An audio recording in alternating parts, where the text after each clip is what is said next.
Hello বন্ধুরা, আশা করি আপনারা সকলেই ভালো আছেন। আমিও অনেক অনেক ভালো আছি। তো আপনাদের বলেছিলাম যে আমি মা তারার চরণ বানাচ্ছিলাম।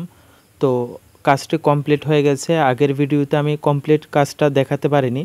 তো বলেছিলাম যে পরবর্তী ভিডিওতে সম্পূর্ণ কাজটা দেখিয়ে দেব। তো এই ভিডিওতে আমি সম্পূর্ণ কাজটা দেখিয়ে দিচ্ছি।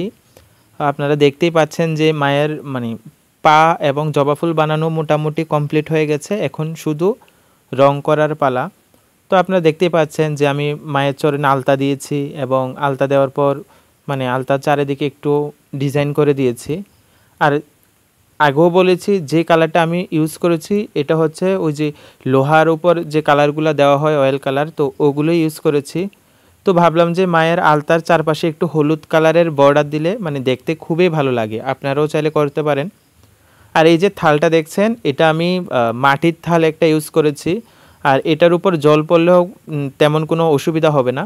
তো এটাকেও লাল কালার করে তার উপর একটু সাদা আলপনার মতো দিয়েছি। তো দেখতে পাচ্ছেন সম্পূর্ণ কাজটা এত যে সুন্দর লাগছে, ছোট ছোট মায়ের পা দেখেই মনটা ভরে যাচ্ছে আর কি। আশা করি আপনাদেরও আমার কাজটি খুবই ভালো লেগেছে। এখানে সম্পূর্ণ কাজটি দেখতেই পাচ্ছেন যে ছোট একটি থালের উপর মায়ের চরণ এবং জবা ফুলগুলো রাখার ফলে এত সুন্দর লাগছে, ভক্তিতে যেন মন এমনিতেই শান্ত হয়ে যায়। তো আপনাদের কেমন লেগেছে কাজটি অবশ্যই জানাবেন। আর আপনারা অনেক অনেক ভালো থাকুন, সুস্থ থাকুন। জয় মা।